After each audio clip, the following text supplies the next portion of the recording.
In today's episode, I am joined by the Dr. Reiner Knizia, internationally acclaimed board game designer.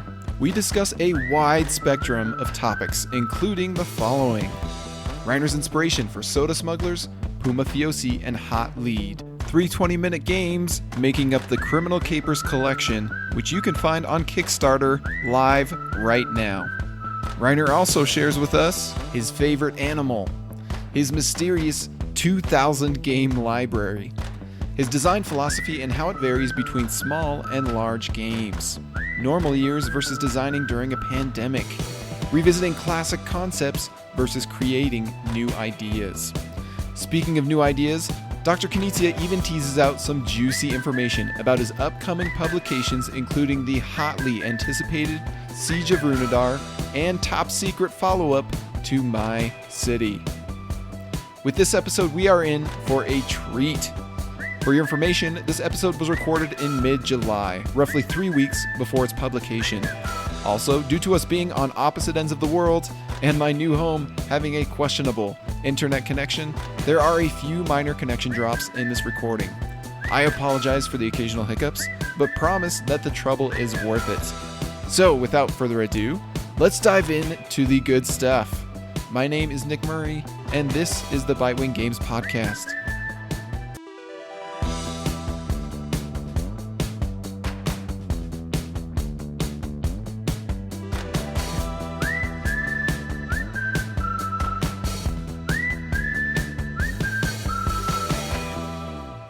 So, with over 700 games and books published and dozens of awards received, Dr. Reiner Knizia is a legend in the board game industry.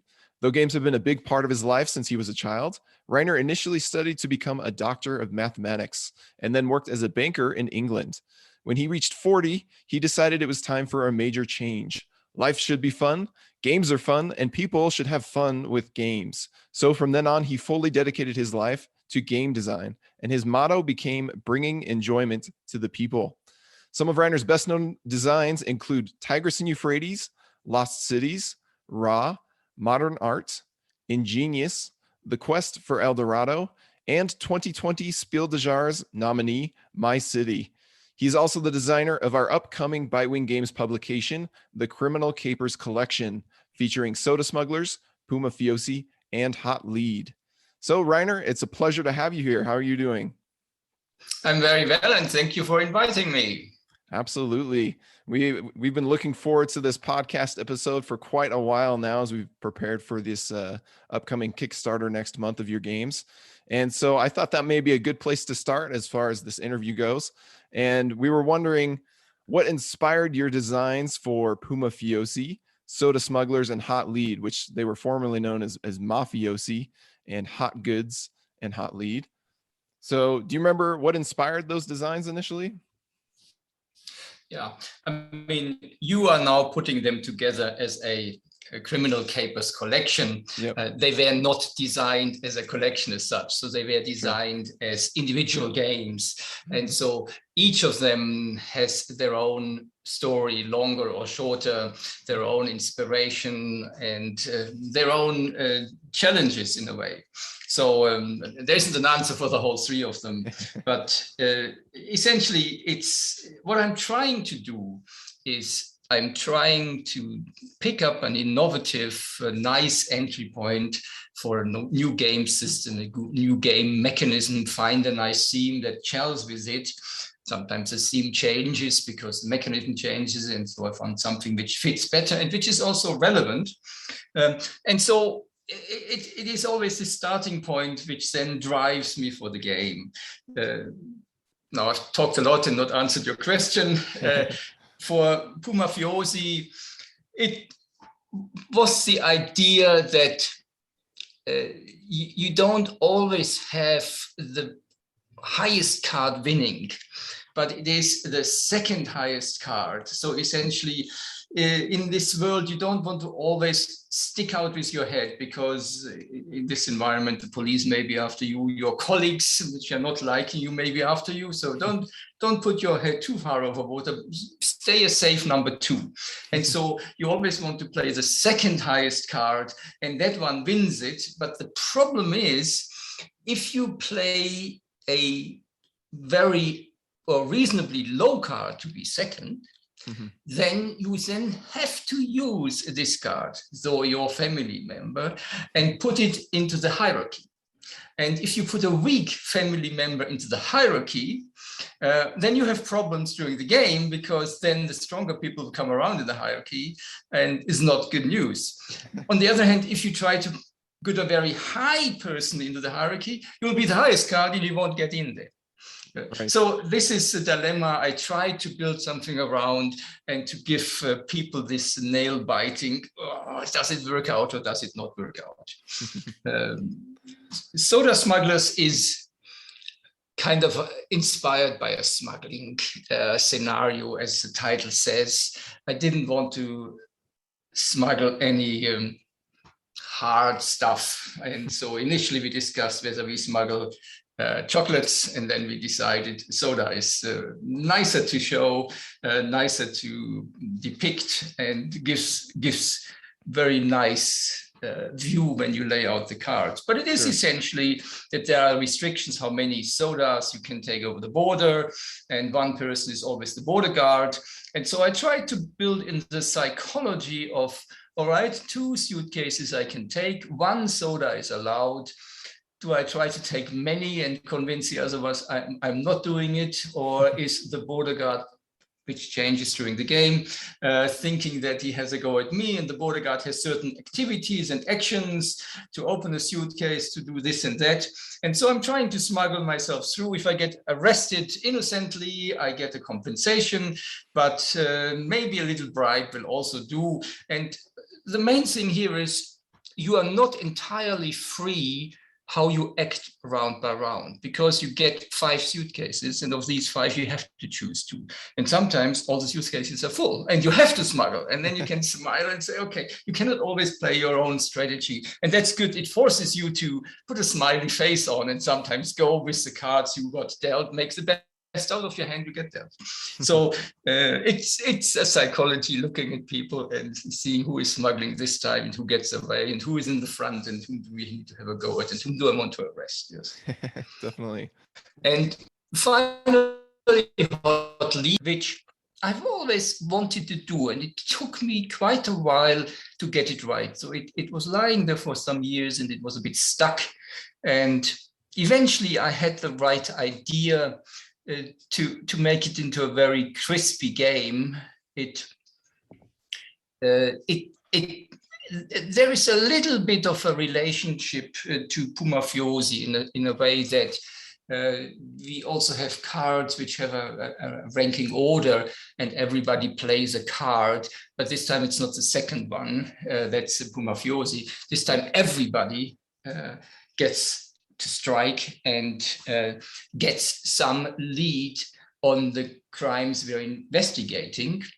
But depending on what rank of card you play, you get a different lead, because you see the lead in the middle, and if you play a low card, you get a lower one. But how low do you play to get the second from the bottom, or do you want the highest one? And then other people want to spoil your investigations by playing an even higher cards, even though they don't need the highest card. So this is a little bit looking at what people are investigating, because that's in front of you, and you want to get a good lead and a good investigation on the 5 different crimes there are, but you don't want to overdo it. Because if you get too many cards of investigation, then the people, the criminals smell a rat, and you lose all these cards. And so, yes, investigate, but not too aggressively, and see that you pick up lots of bonuses by being the best investigator in the different crimes, or investigating each crime a little bit. But life is short and the game is short. And so every turn counts, every lead counts, because in the end, it is not easy to get everything in place as you would like to investigate. Yeah, and that's, across all 3 of those games, something we've really appreciated as we've played them is how you've put the players kind of front and center in the spotlight of these games, and the mechanisms kind of help dictate these interactions and the ways that you try to analyze the psychology of the other players and kind of outfox them in many ways. And that's added a lot of variety to these games that are really quite simple in their rules and in teaching and learning them. So yeah, it's been a lot of fun to explore. And something that we've kind of done to tweak these themes a little bit, partially to play to the strengths of our illustrator, but also to hopefully make them stand out in this crowded industry of card games, is by making them part of the same cohesive universe, the Criminal Capers collection, and doing it in an anthropomorphic theme. And so I've noticed that you do have quite a few games with animals in them, across your, over 700 publications of designs and books. And I was wondering, do you have a favorite animal? First of all, I have to say, I really like your expression that these games are about outfoxing the other players. And it's actually absolutely right. There's always the psychology in there. What do I do? How do I set the others up? What do I get best out of it? Animals. I think my favorite animals is actually the penguin. There's no, I know now I'm getting beaten up by my colleagues here, because we have, of course, a mascot, which is a lemur. It's in our inspector Cotta, who is he's running our Facebook page. He's on our website, and currently he's in Scotland, because one of my colleagues, Karen, is in Scotland. But he is, of course, I have to say that this is my favorite mascot, and so on. So I apologize to the penguins, but the penguins are very nice. Well, I'm glad we were able to coincidentally sneak a penguin into hot lead. I don't know if you've seen that card illustration, but yes, I have. He's one of the investigators, so that's exciting. And we'll have to find a way to sneak a lemur into one of our Reiner Knizia designs in the future. Cotta would be extremely pleased. Yeah, well, we look forward to that.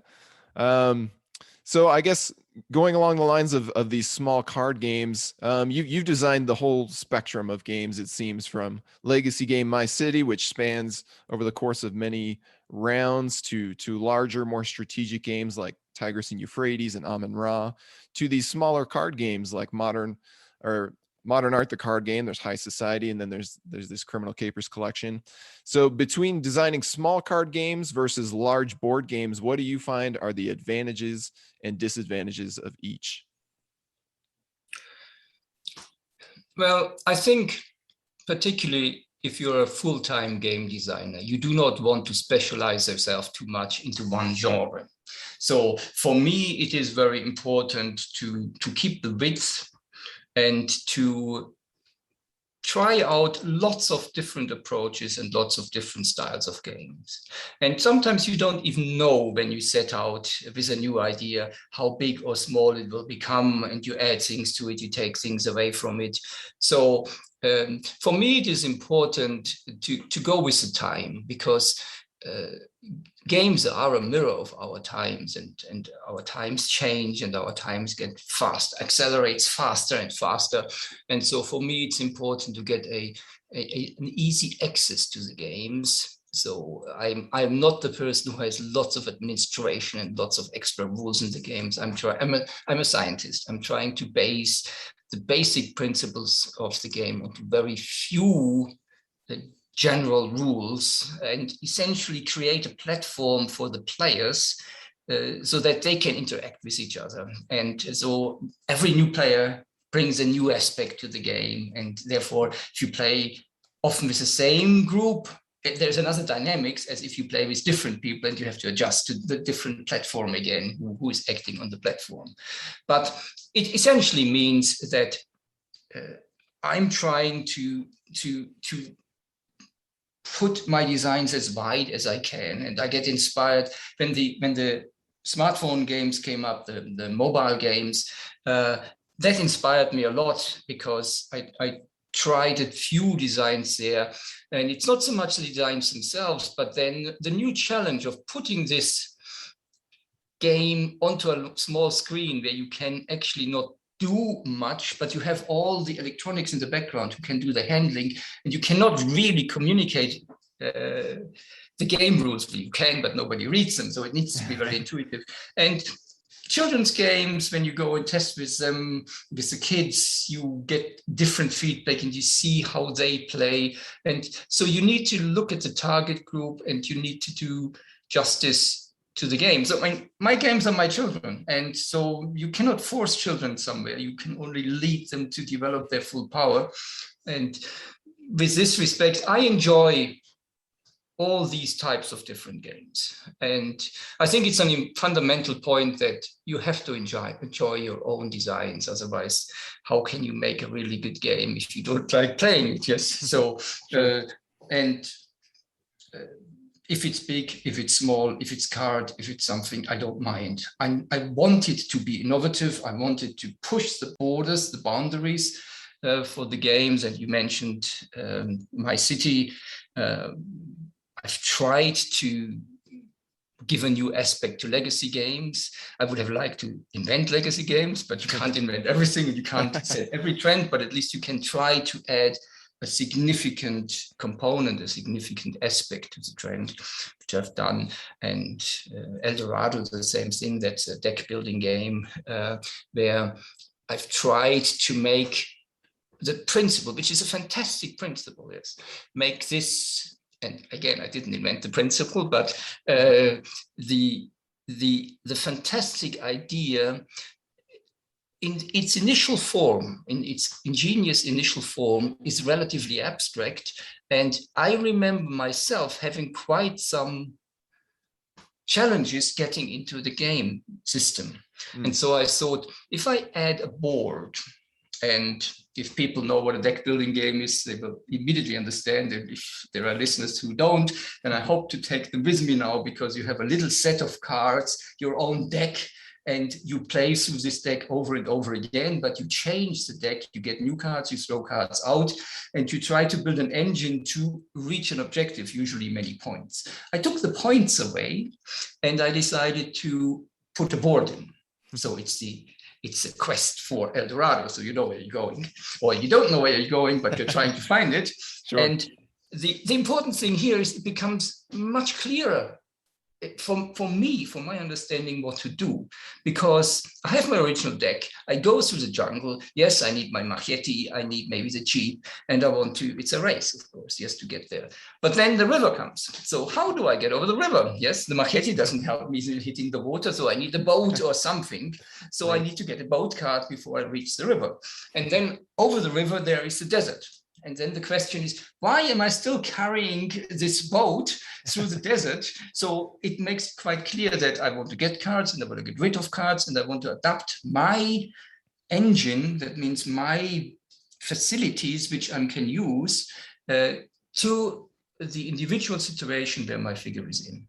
And it becomes so natural when you just see where you are, what expects your figure, and then adjust your card set accordingly. And once you have this basic set on the idea of a deck building game, changing your deck, then you have a very rich universe to build something. And again, I tried with this design, which I do very often, to try to open fantastic ideas to a wide audience, so that the wide audience, I want to reach a lot of people, bringing enjoyment to the people. You stated the motto.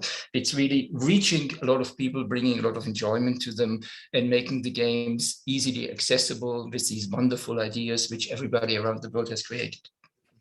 Yeah, and we've had a great time with those games. I was absolutely impressed with how easy it was to teach newcomers the quest for El Dorado each time I do so, because, as you said, it's more intuitive than the original mechanism being so abstract as it is, was to help people understand how the mechanism of deck building works. So we've really enjoyed playing the quest for El Dorado, and even for me, someone who's played hundreds of games and enjoys, heavy complex games, I found a lot of joy in the simplicity and the streamlined nature of a game like Quest for El Dorado. And since you've brought up deck building and the ways you've tried to evolve on that, another game that's upcoming from you One that I'm quite excited for is called the Siege of Runedar. I don't know if you're allowed to share much about that, but I'm curious if you try to evolve or take deck building in a slightly different way, because as I understand it, that's a cooperative deck building game of survival of sorts. Is there anything you can share about that? Oh yes, it is. My understanding it is very close to being published. It's planned for autumn now, and I have approved the final rules, and so I don't know the exact status, but it is in production, and I think the publisher will soon give more information if they haven't done yet. I think they used the opportunity that it was once the hottest topic on Board Game Geek to spread some more news. So there must be something out there. I cannot give all the secrets away because I leave that to the publisher, how they do their marketing strategy. But as you rightly say, this was a challenge. I like challenges, yes. And this was a challenge. How do you build a engaging cooperative deck building game?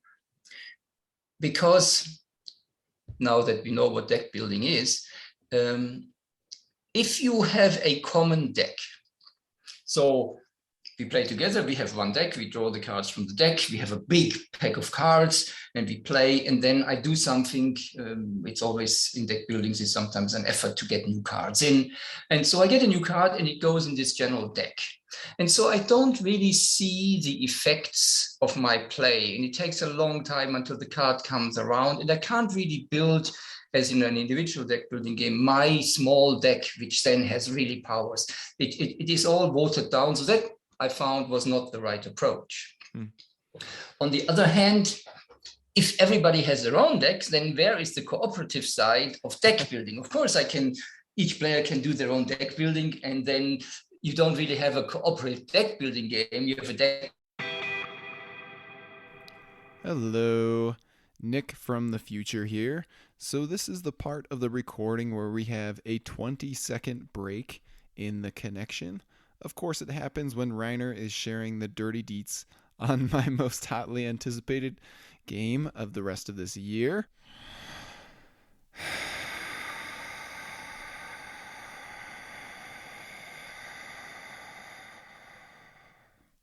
Fate is such a fickle thing.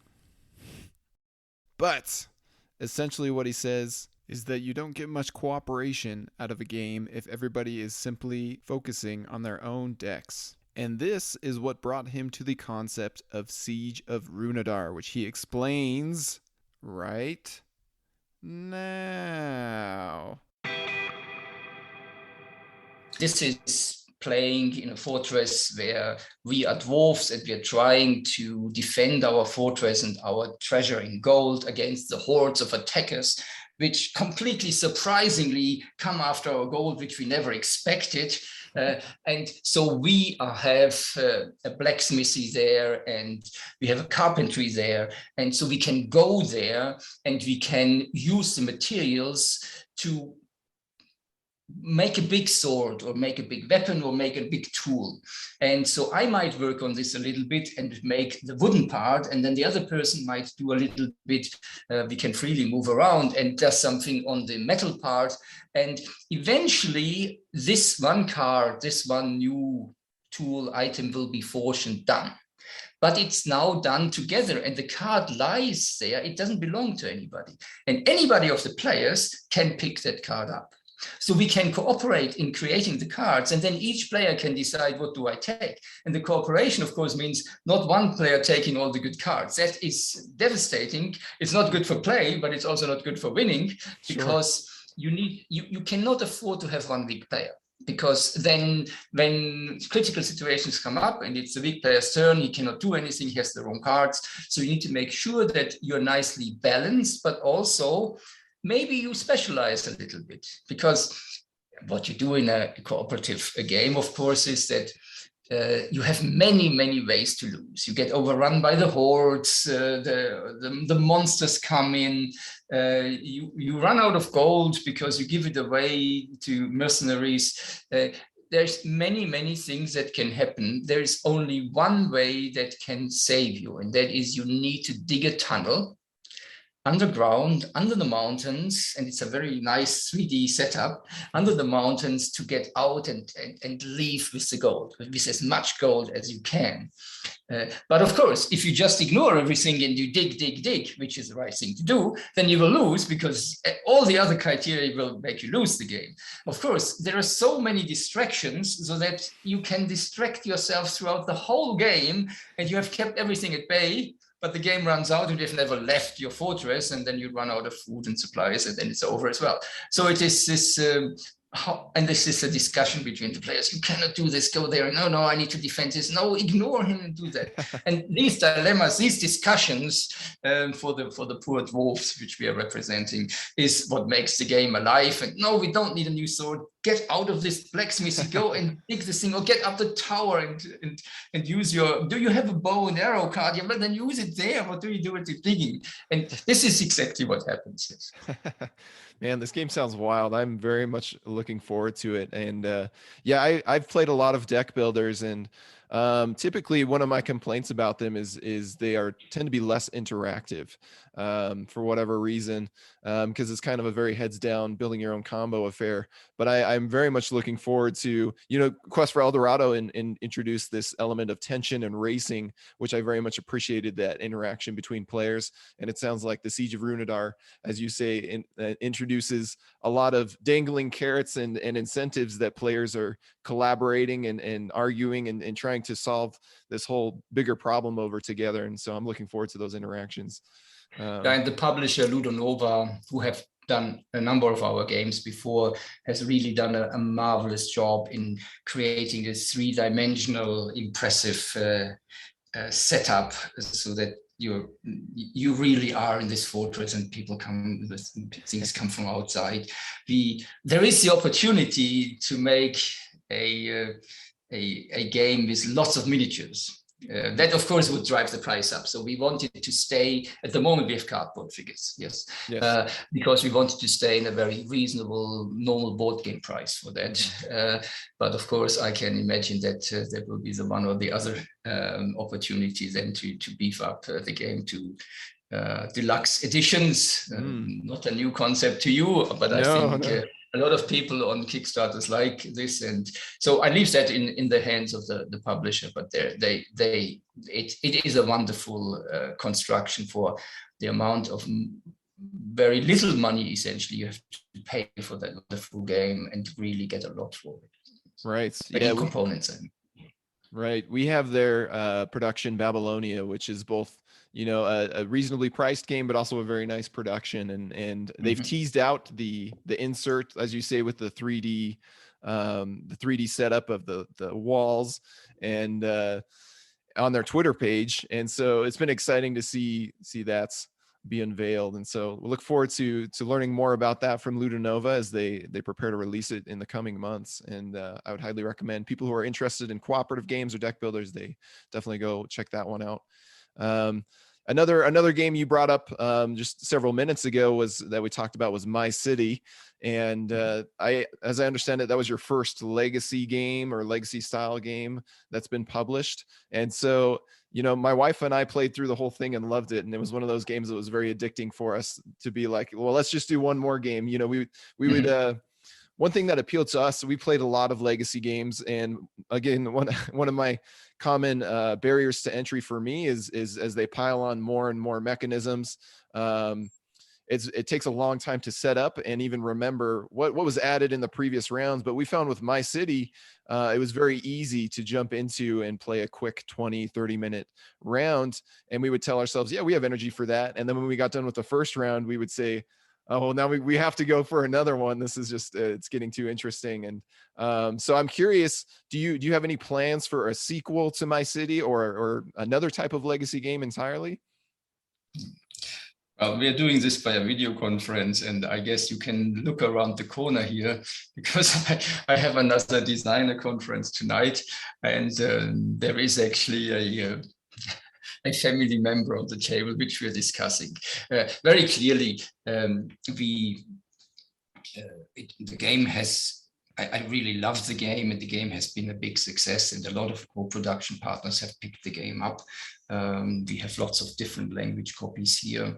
And of course, this game invites to do more about it. It's a legacy game. And so there will be more, but on this one, I probably have to keep my lips closed where we are going and what we are doing, and we are following various approaches. And of course, it will also, like the original game, the core publisher, the lead publisher will be Cosmos in Germany, and so they have the games. We have a clear agreement, a clear plan what is happening next, and a few details still need to be filled in. But that's something that is something that again has driven me to new innovation.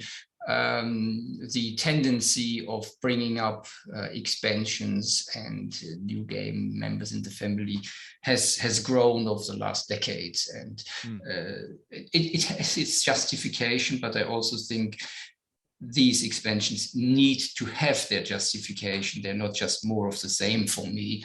So I have quite a high demand to myself, and a high hurdle. If I do something like this, it really needs to do something new.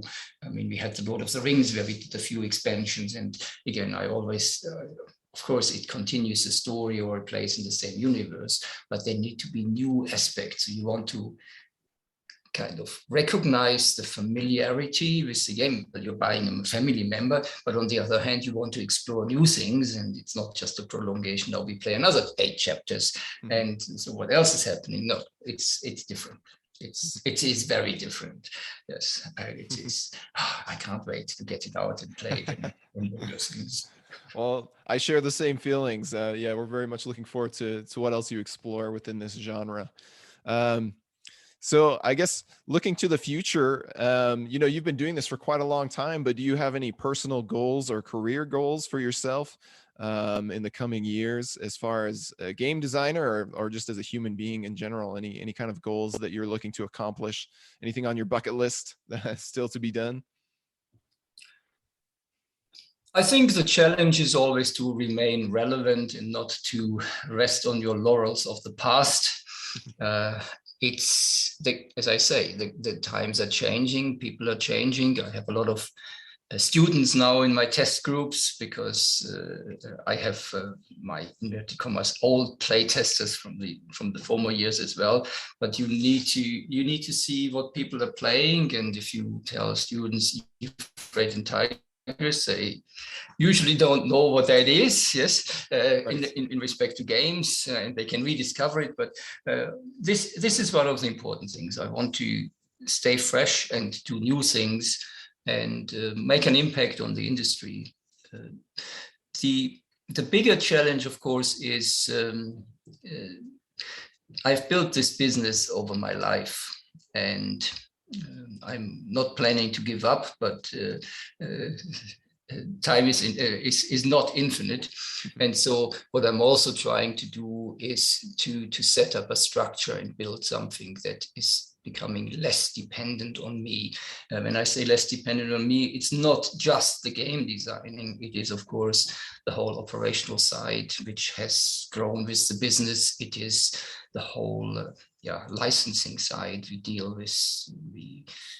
with many different publishers all over the world. We are signing far more than 100 license agreements every year. So there is quite an engine, if you want, behind it. And like you build game engines, this is also a company engine to build, to keep it as the same approach, to keep it as simple as possible, to keep it effective, to have the right people involved, to make sure that this business continues, because I think for a family business, for a small self-owned business, finding people to carry this on is usually a major challenge, because the problem is I have gathered a lot of experience, and from the legal point of view, from the design point of view, from the production point of view, I try to understand the whole world which affects the game design.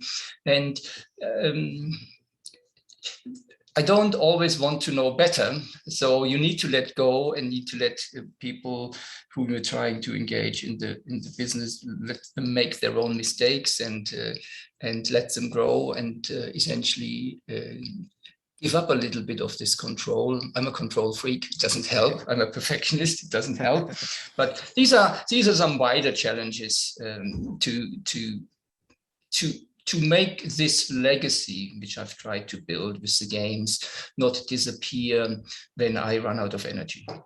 I hope I will never do, but I think reality is different. And so not that I'm panicking, but it is something long-term to think about, because I don't want to end up sometime in the future with my back against the wall and then being forced to steps. I want to guide the steps, and I want to build the platform myself, where then the future goes in the right hands and goes on.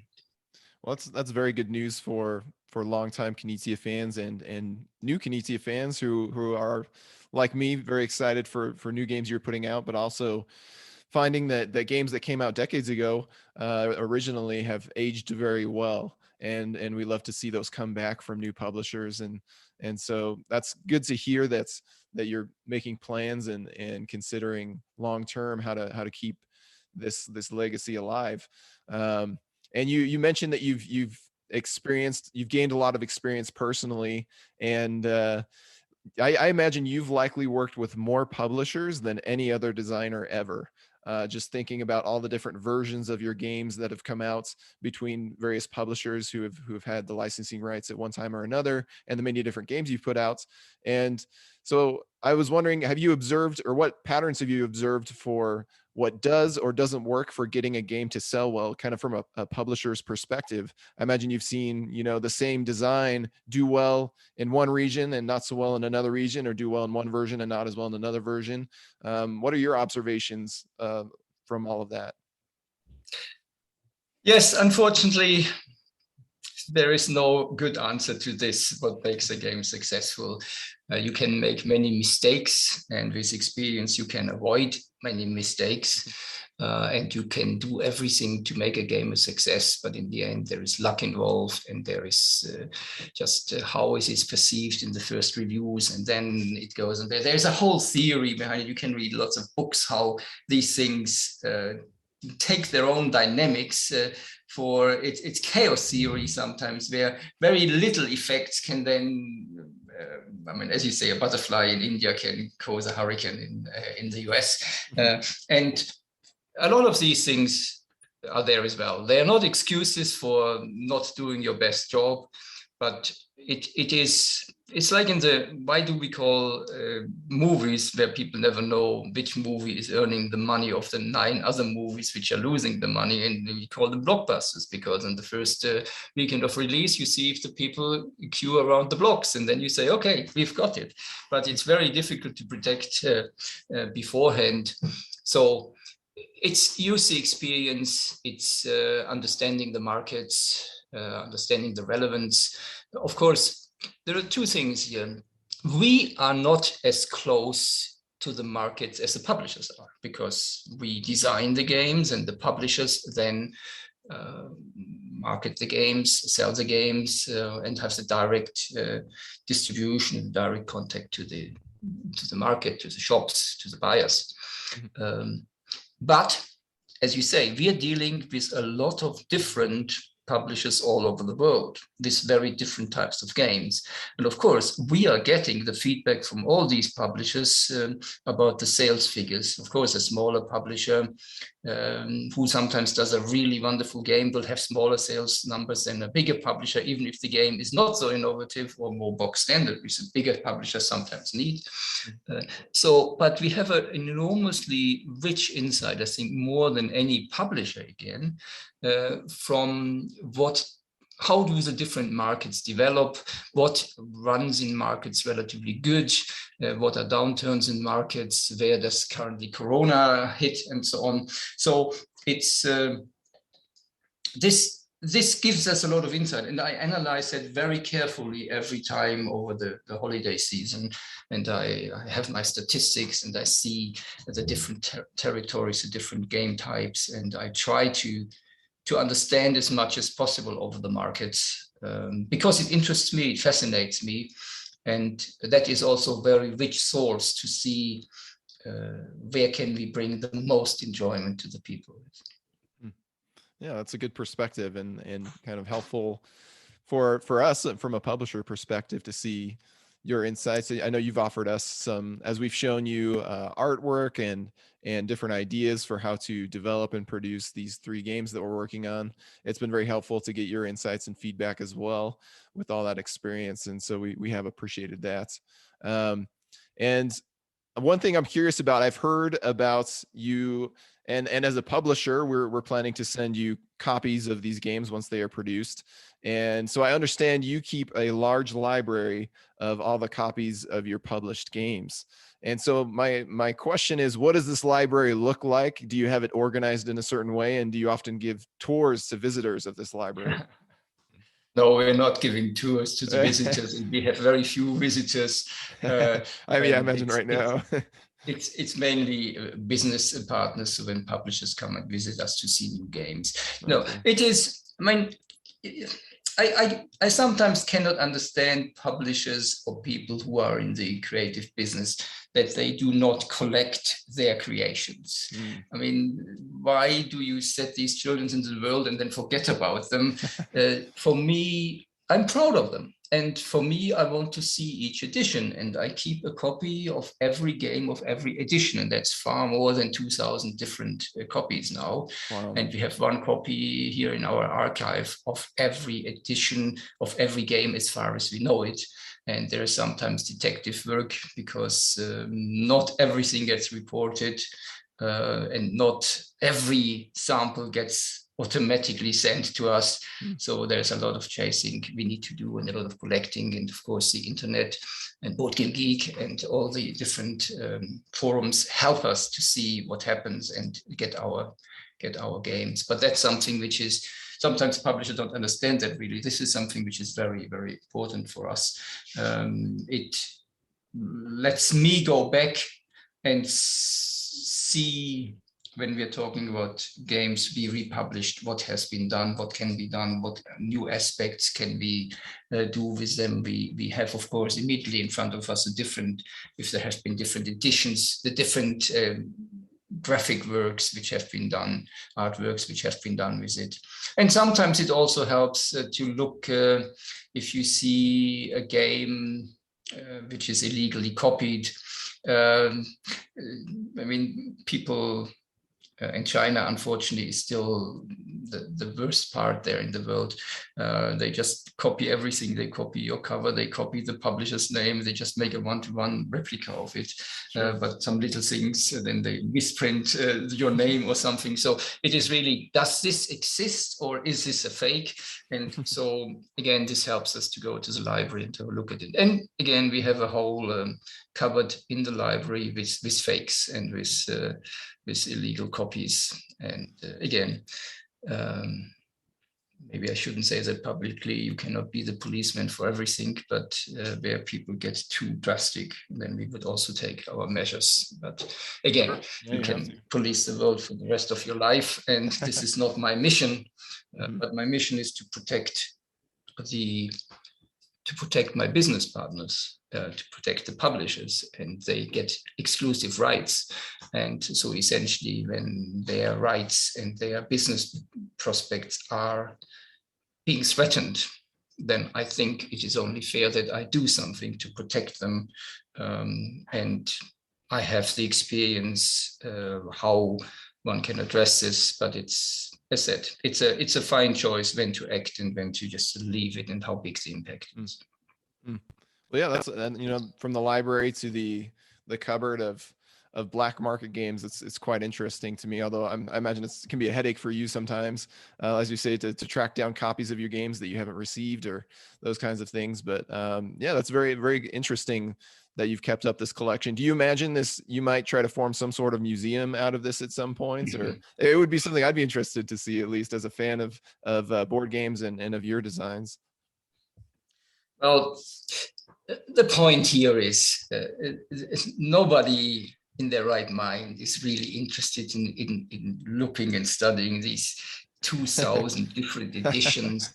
But it is a nice source for us to do specific exhibitions. We did with one of the institutions here, we've done a big exhibition only of the modern art games. And modern art is a fantastic one because we have so many local editions and all the publishers have put their local artwork in there. And of course, we have all the cards and all the covers in there.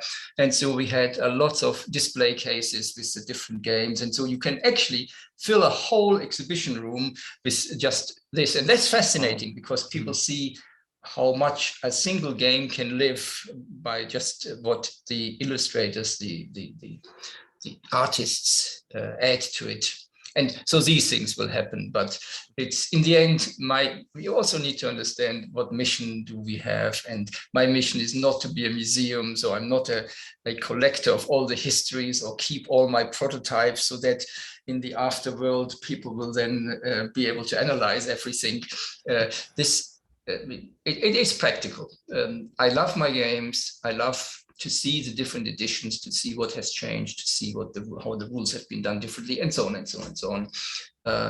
But it's more for a practical purpose that we have an overview of the creations and can go back and if another publisher is interested, at least have a sample in our hands where we can talk about it. Oh, very cool.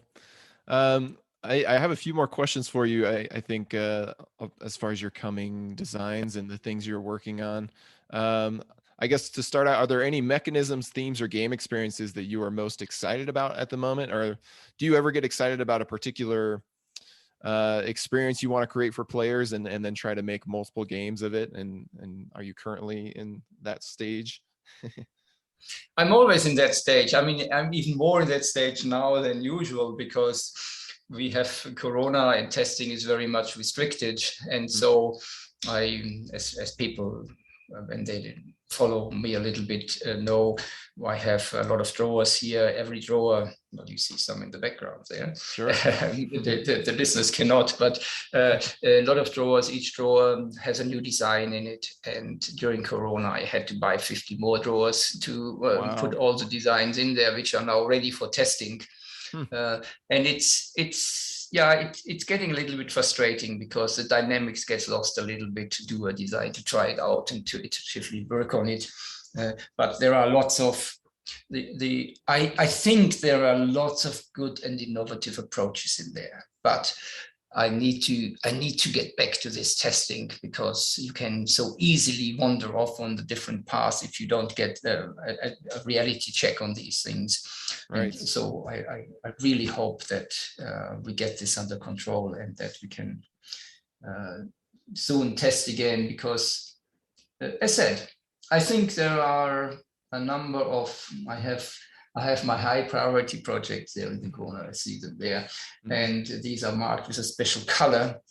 And these are some which take a lot of time. The good thing is, of course, now during Corona, I have the time to go into these designs and to try to do something groundbreaking. Not every game can be groundbreaking. I know every game has to be groundbreaking. I mean, that would overburden all the players as well. But there are some where I think I have new ideas to create something which hasn't been there yet, and see if I can get that to work. So, but I'm talking a lot about hot air about nothing in the end because clearly I cannot talk about unpublished designs and ideas. That's once they are done, they go to the publisher and then we'll see. And some of them will not come to reality, and I hope many of them will. But that's something when the playtesters are back, then we will. Well, we usually play every day. So once we are back to this, then we'll go through the drawers and I have rich materials for them. Wow. Yeah. So it sounds like in some ways the pandemic has obviously restricted your ability to test your ideas, but it's also freed up your ability to come up with more ideas or to dive deeper into them. Is that how you feel things have been different this past year? Yeah, from a design point of view, I mean, one needs to see that realistically. If there's a year which clocks differently than the other years, it's not a big problem. It's an opportunity to address other challenges in the game side, and that's what I have done. There are solitaire games, there are 2-player games, which I have focused quite a bit on, and some games which can be easily tested without the players around the table. And I've also focused on these. And the pandemic might actually change our overall industry, and I mean, overall way how we live, not in a drastic way, but of course there will be changes. And so I'm also trying to think about these. And of course, we are in the pandemic, so I can get the right products for these right situations. Nice. Another thing I'm curious about is you've designed a sort of a remix or reimagining, I don't know how you would term it, of Tigris and Euphrates with Yellow and Yangtze. You've done a similar thing with Through the Desert with Blue Lagoon, and to a smaller extent, sort of a reimagining, at least partially, of Samurai with Babylonia, among other designs. And so I guess what is your, when you look at these classic games like Tigris and Euphrates, Through the Desert, and Samurai, what is your goal when you come up with a different version with a different feeling? And are there other popular designs you're hoping or planning to do a similar thing with? The 2 latter ones you mentioned, which is Samurai Babylonia and Through the Desert and Blue Lagoon, this was not an aware process of doing a sister game or do something in the vicinity. So that's people afterwards looking at it and saying, okay, there are some common ideas or common, there is some identical feelings or challenges in there, but the mechanisms are different, because that's what I'm trying to do. I'm trying to present excitement in different ways. But you started out with Tigris and Euphrates and Yellow and Yangtze, and that of course was a very aware decision to pick up the game from the 90s, which for many years was actually on the top of the Board Game Geek list, and probably the from a games point of view, the one which is most known and probably the most successful one and the most regarded one. And so I thought it was probably justified. And then it's, why do I do a second one if there is a first one? It was justified to see if I can come up with something which is in the vicinity of it, has a similar approach, uses a similar system, but on the other hand is completely different. And so we went from a square structure to a hex structure, but that can just be a minor change. But then all the mechanisms, the conflicts work differently. The monuments are built very differently in their structure, and they can be built and rebuilt. And so the whole dynamics is compatible, but the detailed game mechanisms are quite different. The challenges are very different. So when you play the other one, it's not, I don't need to play this one. You can try it out. And there have been lots of discussions, and some people say the old one is their favorite, and some people say the new one is their favorite. So that's the best answer you can get. That was deliberately done. And of course, it's Tigris and Euphrates Yellow Yangtze. Also the title, there's 2 rivers, explain that and do that. So sometimes I pick this up. Sometimes where I think a family is strong enough and deserves a new member. But I'm also very aware of it that if I do too many of these, people will accuse me of not having any new ideas and just riding on the old families. So this has become a less important aspect for me to really do justice to staying relevant and doing new things. That makes sense. Completely new things, yes. Sure. Well, I believe that's all the questions I have for you. I suppose we likely have some game designers listening as well, though, and I know I've listened to some of your podcasts in the past that you've been a guest in, and learned a lot from you from a design perspective and also from a publishing perspective. Do you have any advice that you would give to designers who wish to follow in your footsteps? My advice is don't follow in my footsteps. My advice is find your own path. We are artists. We try to create new innovative things. Don't follow the footsteps of anybody else, because how will you ever free yourselves from it? You want to grow beyond any people you see and any people that inspire you. So find your own path, follow your own way, be brave enough to do your stuff. This is the only way you can shine. Otherwise, you stay in the shadow of other people. Yes? So be brave and do nice stuff. We need lots of good, different ideas. And the really exciting aspect for me of our industry, different to most of the other industries, is that people come from many different backgrounds. We are all joined together by the love for the games. And so these many different backgrounds, I call the people many different colored birds. And these bring along the wonderful variety and creativity and the magnitude of different designs to enjoy. And so there's something for everybody there. And I think that is very important. If we only had Knizia games in the world, the world would be a poor place. Don't misinterpret that, but we want the variety, and each game designer has their own handwriting. So don't follow footsteps, get your own handwriting, get your own path, and make great stuff. Well, I think the contributions that others make as creative individuals help to make ourselves more creative as well. And like, as you mentioned, when you first encountered the mechanism of deck building, and then you thought of ways to kind of build on that or evolve on that.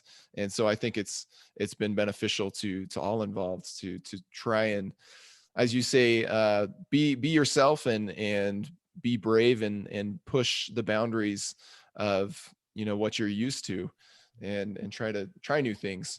So yeah, we really appreciate all you've done just for the game industry, but also for the enjoyment that you've brought into our home, between my wife and I, and the friends and the family members that we've introduced your games to.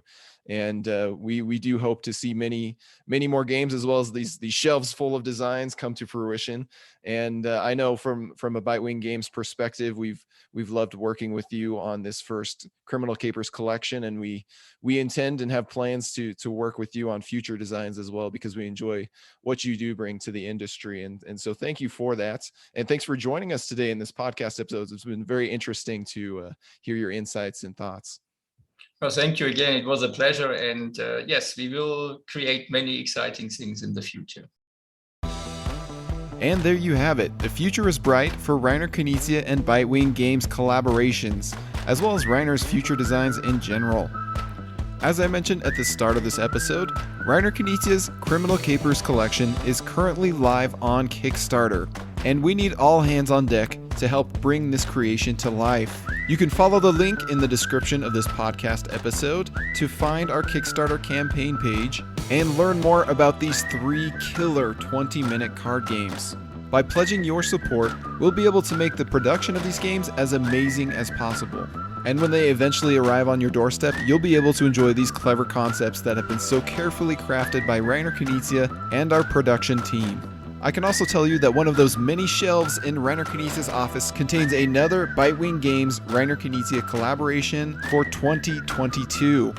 It's exciting, it's ambitious, and it will only be made possible through your support in both the Criminal Capers Kickstarter and beyond. So go check out our campaign page and see what all the fuss is all about. And for those of you who have already pledged, thank you so much for supporting our vision. And don't forget to tell your friends and family about this campaign. In both board games and dentistry, word of mouth is the best marketing out there. Next episode, we'll have another exciting guest with the other brilliant mind and talented creator behind the Criminal Capers collection. That's Paul Halcyon, our illustrator. So stay tuned for that. My name is Nick Murray, and you've been listening to the Bitewing Games podcast.